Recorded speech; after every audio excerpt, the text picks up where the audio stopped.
अस्सलाम वालेकुम प्यारे बच्चों, ब्रिज कोर्स का आज का तीसरा दिन। देखते हैं आज तीसरे दिन में क्या है।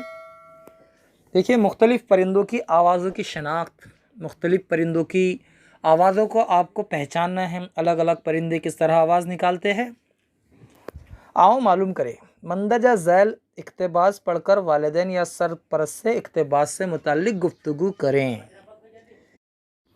देखिए, यहाँ पर मोर इस सबक का टुकड़ा दिया गया है।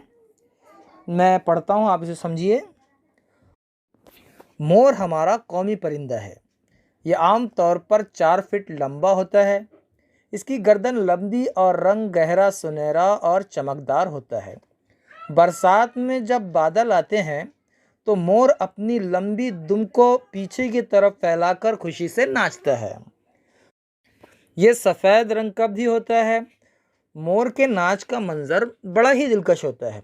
मोर भारत के अलावा श्रीलंका और अफ्रीका में भी पाया जाता है।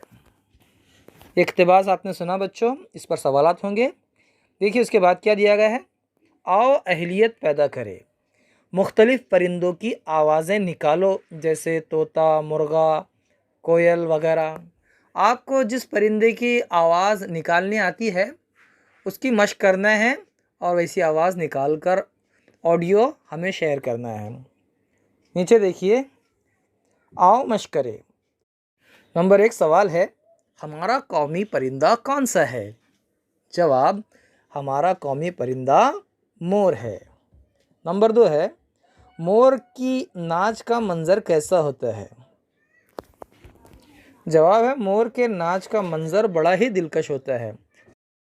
बच्चों, सवाल में के की बजाय की टाइप हो गया है। तीसरा सवाल देखिए, मोर भारत के अलावा और कहाँ पाया जाता है? जवाब है, मोर भारत के अलावा श्रीलंका में भी पाया जाता है। आओ तख़य्युलाती बने, ये चैलेंज है।